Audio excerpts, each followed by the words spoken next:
नमस्कार दोस्तों। जो हम दूसरों को देते हैं वही हमें वापस मिलता है, फिर चाहे वो सम्मान हो या धोखा। कांतामाँ यानी बड़ी माँ ने अपने जीवन में सबको प्यार और सम्मान ही दिया था और बदले में उन्हें सच में सम्मान ही वापस मिला। रघुवंशी परिवार आज एक होकर खड़ा है तो बड़ी माँ की ही वजह से। मैं वैदेही रघुवंशी और रघुवंशी खानदान के सबसे छोटे बेटे सूर्य रघुवंशी की बेटी। जब से होश संभाला है तब से घर में एक ही नाम सुनाई देता था, बड़ी बहू बड़ी बहू। बड़ी बहू यानी मेरे सबसे बड़े ताऊजी बजरंगी रघुवंशी की पत्नी कांता, कांता रघुवंशी, जिन्हें प्यार से मैं बड़ी माँ की जगह कांता माँ बुलाती थी। कांता माँ के चेहरे पर हमेशा मुस्कुराहट रहती थी। मेरी दादी बहुत कड़क मिजाज की थी, उन्हें हर काम बढ़िया और परफेक्ट चाहिए था और ये केवल कांता माँ के ही बस की बात थी। कांता माँ स्वयं केवल 10वीं पास थी, किंतु उन्होंने पढ़ाई को बहुत महत्व दिया। उन्हीं के कारण घर की लड़कियां स्नातक के बाद भी पढ़ पाईं। मेरी माँ एक आधुनिक विचारों की महिला है। पिताजी और उनकी शादी वैसे तो लव मैरिज है, पर कांता माँ ने इसे अरेंज मैरिज का रूप दिया।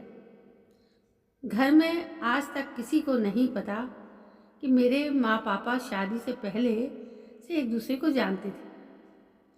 मेरे पापा तो कांता माँ को भाभी माँ का दर्जा देते थे। वो हमेशा कहते हैं कि कांता माँ ने उनके और परिवार के लिए जो किया वो सगी माँ भी नहीं कर पाती। शायद मेरी माँ ने राजनीति विज्ञान में मास्टर्स किया था, वो पीएचडी करना चाहती थी। एक दिन उन्होंने कांता माँ के सामने अपनी ख्वाहिश जाहिर की, भाभी, मेरा बचपन से सपना था कि मैं अपने नाम के आगे डॉक्टर लगा दूं, पर अब ये सपना कभी पूरा नहीं होगा। क्यों क्यों नहीं होगा छोटी? तुम चाहो तो सब हो सकता है। अब आपके देवर से शादी जो कर ली है भाभी, अम्मा जी कहाँ कॉलेज जाने देंगी? वो तो मुझ पर छोड़ दो, बस तुम अपने नाम के आगे डॉक्टर लगाने की तैयारी कर लो। कांता माँ मुस्कुराते हुए बोली,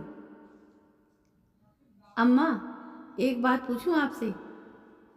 आप इतना अच्छा सिलाई कढ़ाई का काम जानती हैं, कभी दिल में नहीं आया कि अपने इस हुनर को दुनिया के सामने लाया जाए? कांता माँ ने दादी के पैर दबाते हुए पूछा। सच कहूँ तो बहुत मन था कि मेरा खुद का सिलाई का बिजनेस हो, पर बाबा से कहने की हिम्मत ही नहीं हुई। और हमारे यहाँ औरतें काम नहीं करती और ना ज़्यादा पढ़ाई करें। दीदी बोली, पर अम्मा, सोचो कि कोई होता उस समय जो आपके सपनों को समझता और आपके बाबा से बात करता तो जिंदगी कुछ और होती ना। अरे, ऐसे मसीहा कहाँ मिलते हैं? काश मिला होता हमें भी ऐसा कोई। अब तो जिंदगी कट गई ऐसे ही कांता, दादी ने आह भरते हुए कहा। पर अम्मा, यदि आपको मसीहा बनने का मौका मिले तो? मतलब? अरे, जलेबी की तरह बातों को क्यों घुमा रही है? अम्मा, आप तो जानते हो छोटी कितनी पढ़ी लिखी है। उसका सपना है कि वो अपने नाम के आगे डॉक्टर लगाए।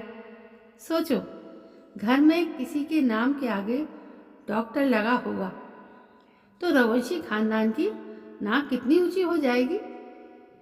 आप हाँ कर दो तो वो आगे पढ़ाई कर पाएंगी।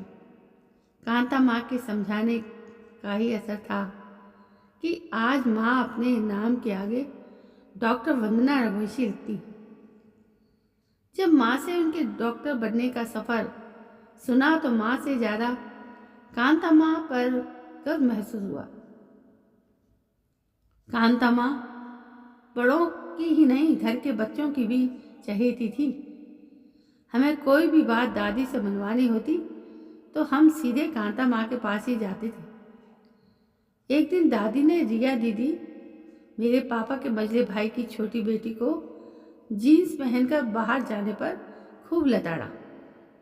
रिया दीदी ने गुस्से में आकर दादी को 4 बातें सुना दी। घर महाभारत का कुरुक्षेत्र बन गया। रिया दीदी गुस्से में घर छोड़ अपनी सहेली के यहाँ चली गई। तब कांता माँ दीदी के पास गई। नहीं बड़ी ताई जी, दादी की दादागिरी नहीं चलेगी। अरे मैंने कौन सा मिनी स्कर्ट या फटी हुई जीन्स पहनी थी? ऐसे घुट घुट कर जीने से अच्छा तो मरना है। सही कहा तूने रिया, ऐसे जीने से तो अच्छा है मरना। और तू तो इस दुनिया में आती ही नहीं अगर अम्मा ना लड़ती तेरे लिए। हाँ रिया, तेरे दादाजी अपने तीनों बेटों से एक एक पोते की उम्मीद रखते थे। जब तू अपनी माँ के पेट में आई तो जबरदस्ती उन्होंने लिंग परीक्षण कराया। जब पता चला कि लड़की है तो वो तो तुझे कोख में ही मार देना चाहते थे, पर वो तो अम्मा जी थी जिन्होंने तेरी जान की भीख मांगी और दादाजी को आश्वस्त किया कि शिशिर और कविता तीसरा बच्चा करेंगे। आज तू उस औरत को इतना भला बुरा सुना रही है। ये कह कांतम्मा वहां से चली गई। घर आकर उन्होंने दादी को भी शांत किया। अम्मा, आपकी माँ क्या पहनती थी? वो तो गांव के ठेठ भारतीय कपड़े पहना करती थी, तो आप भी वही पहनते होंगे? नहीं, मुझे तो मेरी माँ ने सलवार सूट की छूट दे रखी थी। गांव के कपड़े पहन बाहर निकलने में शर्म आती थी। उनका वक्त और था, हमारा वक्त और था। सही कहा अम्मा आपने, और आज भी वक्त और है। अम्मा, आप लड़कियों पर सिर्फ सलवार सूट जो आपका पहनावा है वही पहनने की जिद नहीं कर सकती। अम्मा, जमाना बदल गया है। आज रिया और घर की बाकी लड़कियां भी तो बाहर निकलते हैं। उन्हें भी तो जमाने के साथ चलना है। और फिर तो कोई फूहड़ कपड़े नहीं पहनती। सबको अपने घर की मान मर्यादा का ख्याल है अम्मा। कांता माँ ने दादी को समझाया। रिया दीदी ने घर आकर दादी से माफ़ी मांगी और दादी ने भी उन्हें जीन्स पहनने की इजाज़त दे दी। घर की शांति वापस कायम हो गई और ये सब कांता माँ की सूझबूझ की वजह से हुआ। आज उनकी 13वीं पर घर में पाठ है। सबकी आंखें नम है, पर उनकी तस्वीर के आगे